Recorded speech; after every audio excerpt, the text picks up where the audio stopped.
আমি মৌলানা এমাদউদ্দিন, প্রধান শিক্ষক জাতীয় মাদ্রাসা।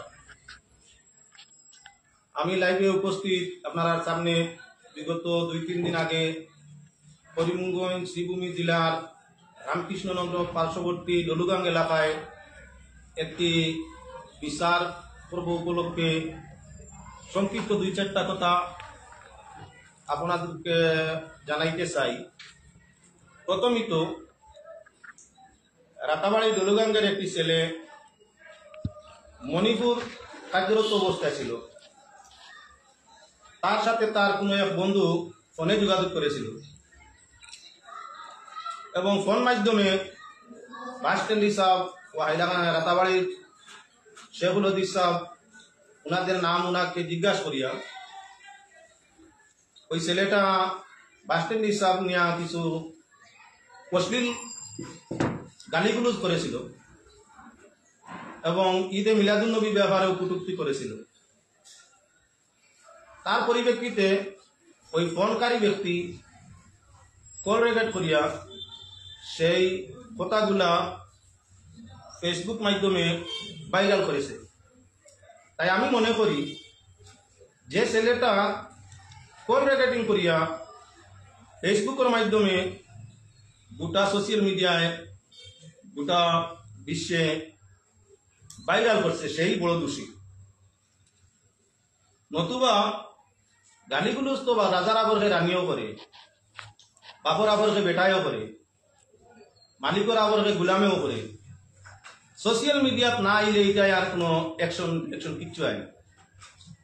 যদি ছেলেটা এই কয়েল রেকর্ডিংটা ভাইরাল করতো না, তে আই সোশ্যাল দুনিয়াত এই পরিমাণ সমালোচনা আলোচনা আইয়া আজি করবে। আপনি আমি সবে জানি প্রত্যেকটা ধর্ম, প্রত্যেকটা জাত, প্রত্যেকটা কৌম জাতিগত আঞ্চলিক বিচার প্রথা আছে। ধর্মর ভিত্তিতেও বিচার হয়, পঞ্চায়েতর ভিন্ন ভিন্ন হেকমত ভিত্তিতেও বিচার হয়। যে বিচারের মূল উদ্দেশ্য হইয়া থাকে, গ্রাম পঞ্চায়েতর বিচারের মূল উদ্দেশ্য হইয়া থাকে একজনে একশন রীতিমতো একজনের উপরে হইলে দেখা দেখি জানাজানির মাধ্যমে অন্যজন যাতে অবগত হইয়া ইলা দোষী কার্য জড়িত হয়। তাই ললুগাংবাসী আমসায়াবাসী ওই অশ্লীল আচরণ, অশ্লীল বক্তব্যকারী ছেলেটারে আনিয়া যে বিচার করছেন, সর্বাবস্থায় সোশ্যাল মিডিয়ায় এই জিনিসটা ছাড়িয়ে দেওয়া সুন্দর হয়েছে। এটা আমি শুভনীয় মনে করি না, বালা মনে করি না। অন্যান্য আরো বিচারের অনেক ব্যবস্থা, অনেক পথ আছে যে পথে বিচারগুলারে সমাধান করলে বিচারও হইতো আর জাতিরও হেফাজত হইতো। কৌমর মাঝে, জাতর মাঝে, দেশের মাঝে কোনো ভুল বার্তা যাইতো না। এই ভুল মেসেজটা যাওয়ার কারণে গোটা সমাজও আমরা জাতির ইজ্জতর হানিয়া। এমন অবস্থায় এই বিচার পর্ব যারাও করছেন, যদি ভুল বসত তাকে আমরা প্রয়োজন ছিল স্মার্টের মধ্যে গিয়ে ওটারে সংশোধন করে দেওয়া, ওটারে জেলা সংশোধন হয় সেই পথে দেওয়া। পর্যালোচনা করি এই কথা দেখা যায় বিচারী হলে এক ভুল করছেন। আর বর্তমান যে পরিস্থিতি আরম্ভ হয়েছে সোশ্যাল মিডিয়া, যেবা দ্বারা এই সোশ্যাল মিডিয়া ভিন্ন ভিন্ন হালত নিয়া এই বিচারক গালিগুলোজ কমেন্ট করা আরম্ভ করছেন, এগুলো মনে করি আরো বড় দোষী। আমারে গালি দিলে যেভাবে কোর্ট আছে, আদালত আছে, বিচার আছে, আপনারে গালি দিলেও আছে। এই যে হাজার হাজার মানুষে বর্তমানে ভিডিও বানাইয়া ফেসবুকও নানান নমুনার আপনার গালিগুলোজের ভাষায় দোষারোপ করা চলছে। আর এই ভিডিওগুলার নিচে কমেন্টও যেভাবে আলিমুল্লাহ মহলরে গালিগুলোজ চলছে, এটা সমাজও কোনো অবস্থায় শুভনীয় কাজ নয়। তার মাঝে রহমত দলিলের ভিত্তিতে আলোচনা হয়, এতে হককে যাইতে পারে, বিপক্ষে যাইতে পারে।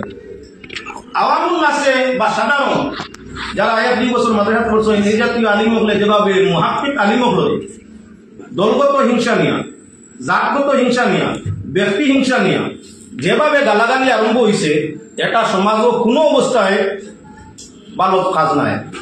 গালাগালি আপনি সামনে করুক, আবরকে করুক, বিল্লা দিবত আপনি সামনে করুক, আবরকে করুক। যে কোনো আলিমে, যে কোনো ধর্মযাজকে আপনি জিজ্ঞাসা করবা যে গাইল জিনিসটা আপনার দূষণী, কবিরা গুণা। এমন কোন ধর্ম নাই যে ধর্মের মাঝে গাইলর বৈধতা আছে, এমন কোন ধর্ম নাই যে ধর্ম বাদ কমেন্টর বৈধতা আছে। আমরা মুসলমান হইয়া আমরা ওই যে ফেসবুকের মাধ্যমে একজনে আরেকজনকে কমেন্ট করিয়ার খারাপ, একজনে আরেকজনকে গালিয়ার খারাপ, অন্যান্য জাতি এইগুলা দেখিয়া আমরা মুসলমান হলরে বালা ভার না বাদ ভার বিবেচনাটা আপনারা করতাম। ঠিক তদ্রুপ বাংলাদেশের বৈতুল মুকাররমের মসজিদের ইমাম সাহেব এক বিষয়ে ইখতিলাফ আলোচনা করছেন, পরবর্তীতে অন্য আলিমে দিয়া দলিল দিয়া তানোটা খণ্ডন করছেন। দুইটা পক্ষ ইয়া লাখ লাখ মানুষের দেখিয়া কমেন্টের মাঝে এক পক্ষ আর এক পক্ষরে গালিয়ে দেয়, এক পক্ষ আর এক পক্ষরে গালিয়ে দেয়। এটা তো সর্বাবস্থা সমাজের দূষণীয় কাম। তাই আমি প্রত্যেকের কাছে আকুলভাবে আবেদন করিয়া, ভাই ওর ভুল আমার হইতে পারে, আপনার হইতে পারে, ভুলটা আমরা ব্যক্তি বিশ্বাস হিসাবে একে অন্যরে ফেসবুক হোয়াটসঅ্যাপ ব্যবহার না করিয়া, কমেন্ট গালাগালি না করিয়া আপনার নীরবতা পালন করা মনে করে ভালো হইব। নতুবা আগর একজনের গাড়ি লইয়া হাজার করে গালাগালি আরম্ভ করছে। কৌট গালিয়ারা প্রথম যাই এর লাগি জেলা কৌটর আদালতের ব্যবহার আপনার লাগি আমার লাগি গোটা সমাজের লাগি কৌট সারা লাগি। আমার গালিয়ে বিচার আছে, আপনার গালিয়ে বিচার নাইনি, আপনারা গালিয়ে বিচার আছে, আর জনটা গালিয়ে বিচার নাইনি। এই যে কমেন্ট আপনারা গালাগালি করতা, এটা কোনো ভালো মানুষের কাম নাই, এটা কোনো মুসলমানের কাম নাই। গতিকে আল্লাহকেও আসতে শোনা পাই হল জান যেখানে আসো আমার মাক পছন্দ যদি হয় আমরা গাড়িগুলো আমার বাদ দিলে আল্লাহ পাক পরবর্তীকালে আলমে আমরা প্রত্যেকে সঠিক মানুষ হইয়া ঘুষ খাটাইয়া আপনার ভিত্তিতে চলার তৌফিক দেখুয়া। ভাই হল রুজি রোজগারের অনেক পথ আছে। ভিডিও বানাইয়া সোশ্যাল মিডিয়া জাতির কলঙ্ক টানিয়া জাতির বদনাম করিয়া ই রুজি করে খাওয়াটাই উপাস থাকাটা মনে হয় ভালো। আসসালামু আলাইকুম।